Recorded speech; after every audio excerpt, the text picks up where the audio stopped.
Raghuvanshi sir की तरफ से चैनल पर आप लोगों का बहुत बहुत स्वागत है। मैं आपको इंडियन हिस्ट्री से परिचित कराऊंगा।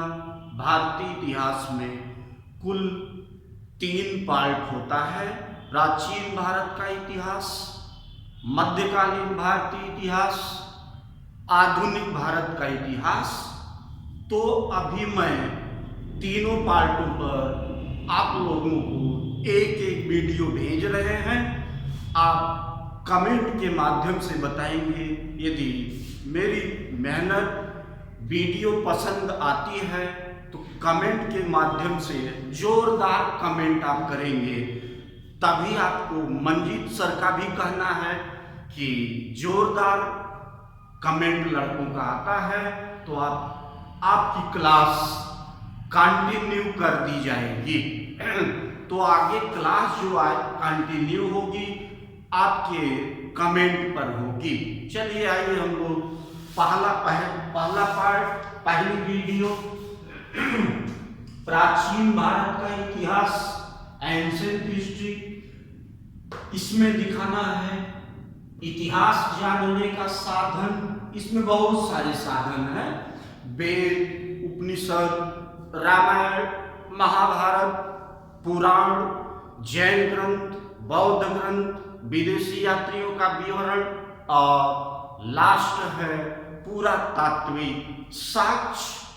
आज हम लोग केवल और केवल इतिहास जानने का, देखिए क्लियर रखिए, इतिहास जानने का पहला साधन वेद जानने का साधन। मतलब इन सारे साधनों को अध्ययन करेंगे तो हमको इंडियन हिस्ट्री की जानकारी, उसी को हम स्रोत साधन का नाम दे रहे हैं।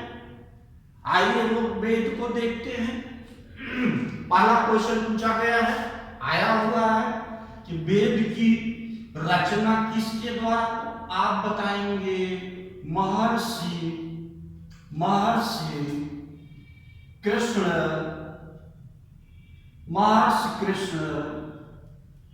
द्वैपायन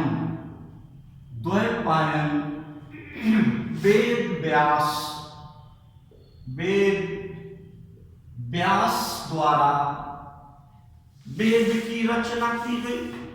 अगला क्वेश्चन है कुल वेद कितने? तो कुल वेद क्रमशः, यानी कुल वेद 4 क्रमशः दे देते हैं। चारों वेदों को देखिए, 1 नंबर पर ऋग्वेद, दूसरे नंबर पर यजुर्वेद, नंबर 3 सामवेद और नंबर 4 अथर्ववेद। ठीक है, क्रमशः बोला गया है। क्रमशः का मतलब आप क्रम से व्यवस्थित, कभी कभी पूछा गया है कि चारों वेदों को आप क्रमशः व्यवस्थित करो, जो लिखा गया है इसको आप ऊपर नीचे नहीं कर सकते हो। आइए, ये चारों वेद हुए। अब अगला क्वेश्चन बना है चारों वेदों में से वेद त्रयी, पहले तो आप त्रयी का मतलब समझिए 3। चारों वेदों में से वेद त्रयी के अंतर्गत, 3 वेद के अंतर्गत कौन कौन से आते हैं, क्यों आते हैं, इसको आप देखोगे।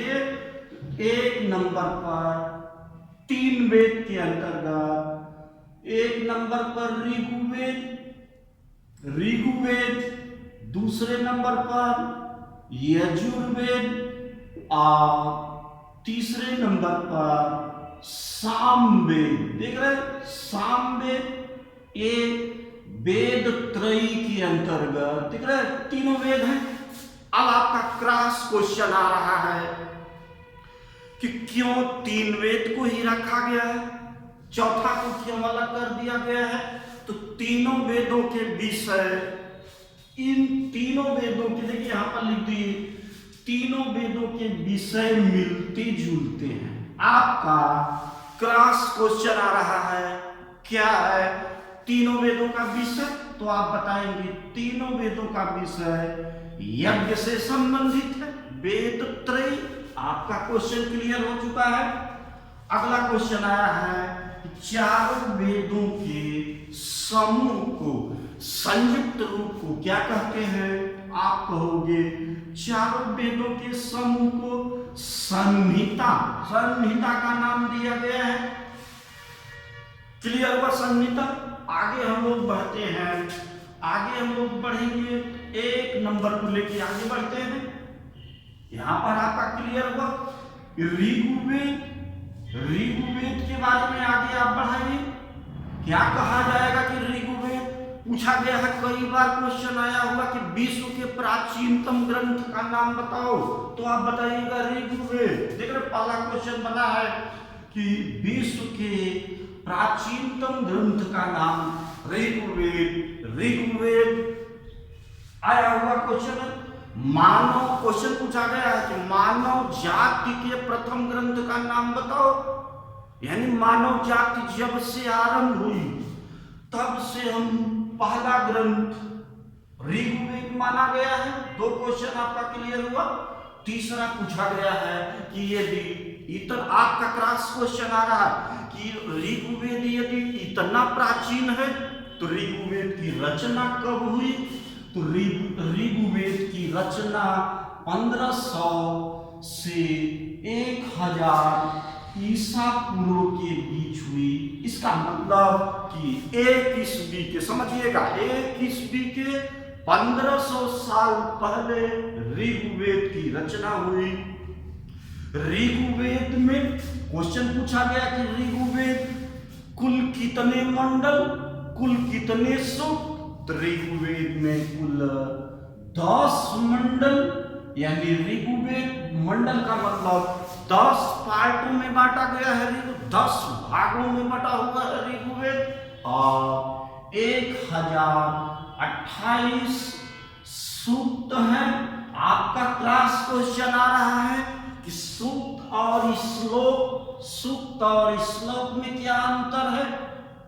तो सूक्त ईश्वर की वाणी, याद रखिएगा, सूक्त को ईश्वर की वाणी, और यह श्लोक जो है सामान्य मानव द्वारा रचा माना गया है।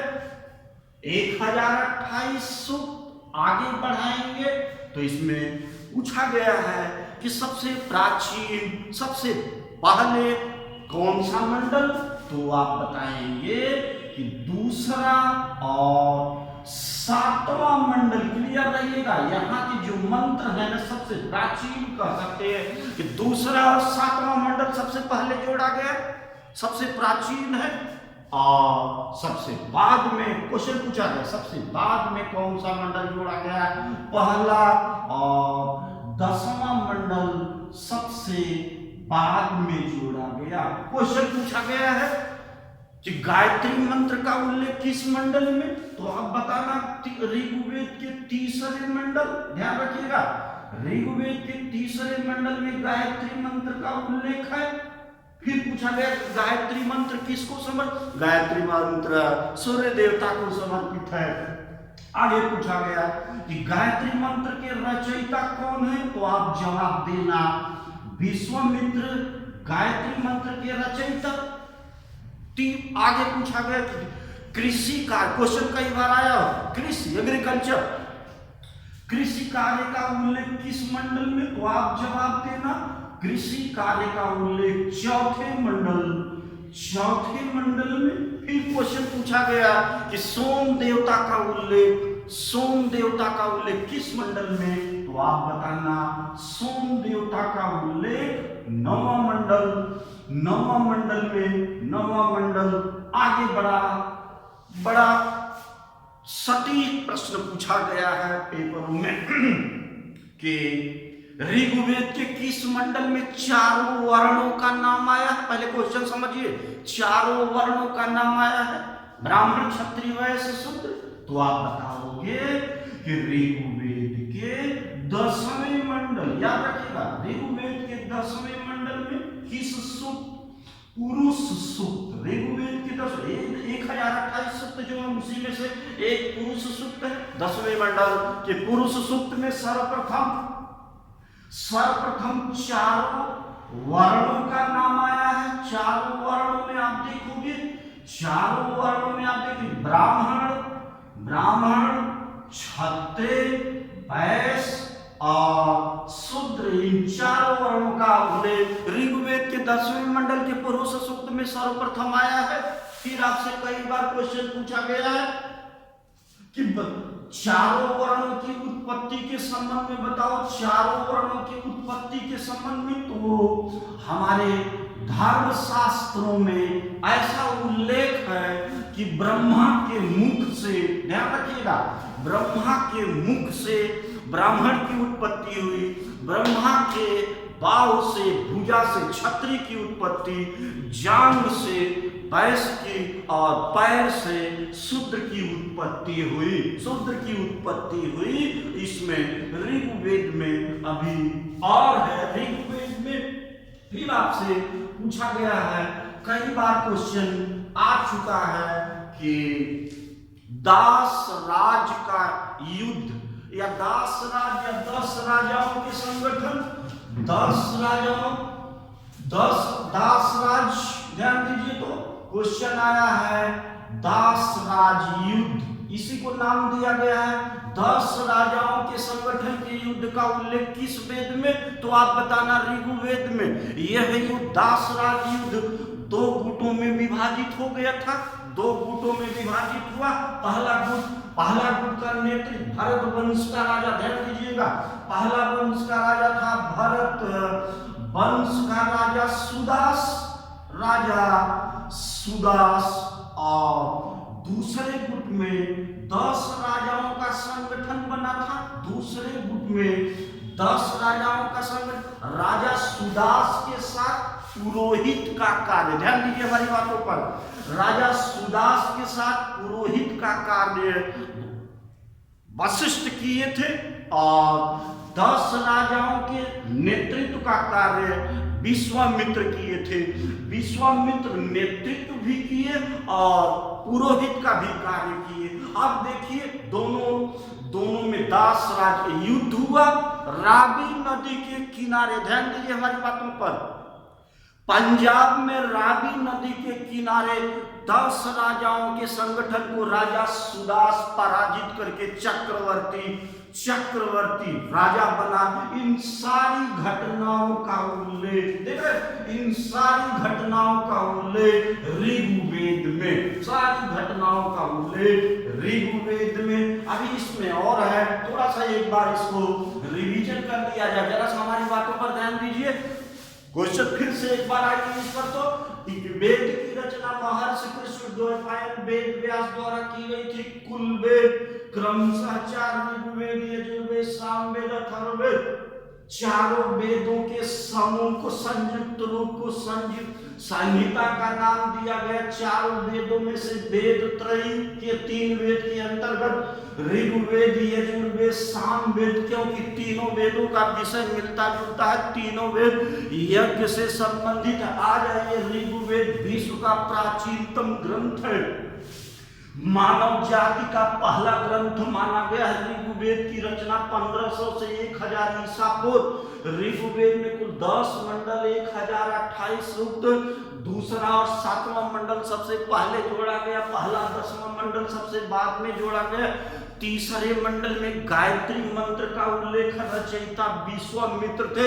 चौथे मंडल में कृषि कार्य का उल्लेख है। 9वां मंडल सोम देवता को समर्पित है। ऋग्वेद, ध्यान से सुनिए, ऋग्वेद के 10वें मंडल के पुरुष सूक्त में सर्वप्रथम चारों वर्णों का नाम आया था। चारों ब्राह्मण, क्षत्रिय, वैश्य, शूद्र। हमारे हिंदू धर्म शास्त्रों में ऐसा उल्लेख है कि ब्रह्मा के मुख से ब्राह्मण, बाहु से क्षत्रिय, जांघ से वैश्य तथा पैर से शूद्र की उत्पत्ति हुई थी।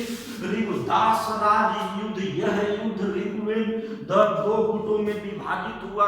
पहला गुट भरत वंश के राजा सुदास, इनके साथ वशिष्ठ पुरोहित का कार्य किए थे, और दूसरे गुट में 10 राजाओं का संगठन था जिसमें नेतृत्व किया गया था विश्वामित्र पुरोहित का भी कार्य किए थे। पंजाब में रावी नदी के किनारे राजा सुदास 10 राजाओं के संगठन को पराजित करके चक्रवर्ती राजा बना था। चक्रवर्ती राजा बना। आइए